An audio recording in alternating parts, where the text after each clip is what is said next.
There was an extraordinary piece in The Australian today by the former Japanese ambassador Shingo Yamagami, who left Canberra in mysterious circumstances after calling out China and also the Albanese government for not doing more to guarantee Japan's gas supplies. In this piece, he accuses the government of going quiet on China, writing in Australia, even while I was there, ASIO Director General Mike Burgess was told by some inside and outside the government to ease up on ASIO's counterintelligence activities against China. I was told by several Australians in politics and government to seal my lips on the subject of China. Developments since my departure suggest Australia's language regarding its own and our shared deteriorating security environment is narrowing. He also praised the Morrison government for standing up to China and criticised the Albanese one for holding a photo op with China's visiting foreign minister last month.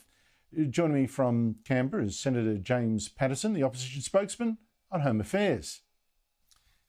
James Paterson, thanks for joining us. The former ambassador's comments, is that sour grapes after his apparently early removal from Australia, or something much more serious? In my observation, Shingo Yamagami was one of the most effective diplomats in Canberra during his time here representing any nation. He ensured that his government's perspective was well heard and well understood, and he established a very strong rapport with the government when he was here. He's also someone who comes to these debates very well informed. His own background is in the intelligence community, and Japan has a unique and important perspective on China due to its proximity and its history that Australia needs to hear. It is very significant that a former ambassador is in such a candid way critical of this government's approach to the bilateral relationship with China and anxious about what that means for Japan and others in the region. And I think we should listen to him. I think we should take very seriously the warnings of friends like Shingo who mean the best for us and mean the best for our bilateral relationship, but are worried about the direction we're heading in.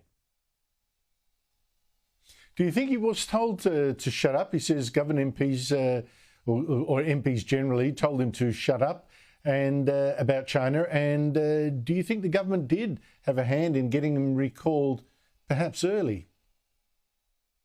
Unfortunately, Andrew, it's completely plausible that while he was ambassador here, he was told to tone down his comments about the People's Republic of China.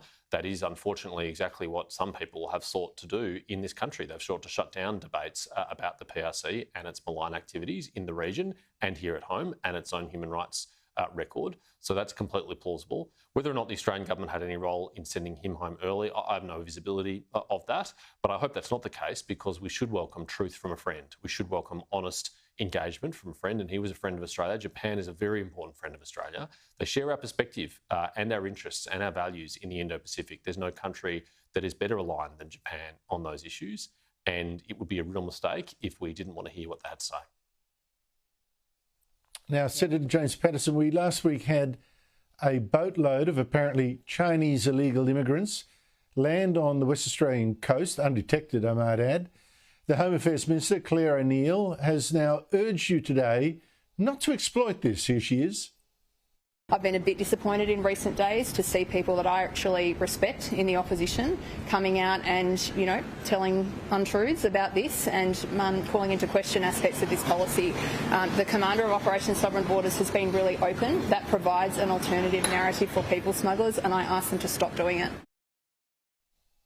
Are you in fact undermining border security by criticising this poor woman and apparently telling untruths?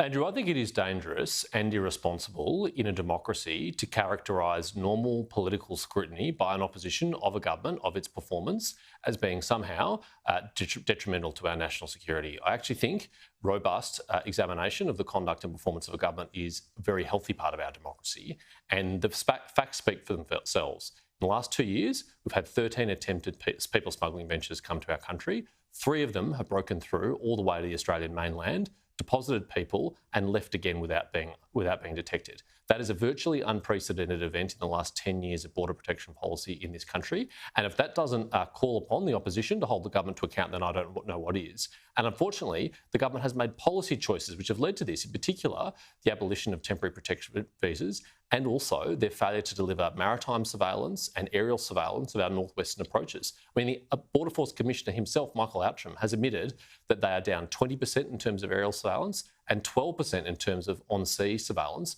So it's no wonder that it's breaking through, and it's our job to call that out, to force the government to do better. The Albanese government's been very, very tough, not on China, but certainly on our allies in the Middle East, Israel. Very tough, demanding more and more explanations, saying it's not satisfied with the explanation so far for Zomi Frankham's killing in Gaza, appointing an admiral to go and investigate Israel's investigation, etc., etc. What do you make of its reaction, treating Israel like perhaps it was guilty of a war crime here? Well, Zomi Frankham's death was tragic and it should not have happened, and it is important that Israel and the IDF account for how that happened. And as a liberal democracy, it's going through that process right now. In fact, it's already conducted some part of its investigation and disciplined and sacked some of the soldiers involved. That's what we would expect, and that's what Israel has done. I note, though, Zomi Frankham is tragically not the first or only Australian who's been killed in this conflict. Galit Kaboni was killed as well on the 7th of October in her home in Kibbutz Be'eri. I've stood in her lounge room in her house where she was killed by Hamas terrorists. And I've got to say, we haven't had the same strong response from the Australian government about her death. Where was the Prime Minister's outrage about that? Where was his action on that? There hasn't been the same, and I think that's very disappointing because all Australian lives are of equal worth and equal value, and their murders and their deaths deserve equal condemnation. I have to say, there's a guy called the Palestinian ambassador living in Canberra. He's called the ambassador, who's met with Penny Wong, but she's never dragged him into her office to give him a what for the activities of Hamas. That's very interesting contrast with the treatment of Israel, really. And if the government spoke to China like it spoke to Israel, that'd be interesting indeed.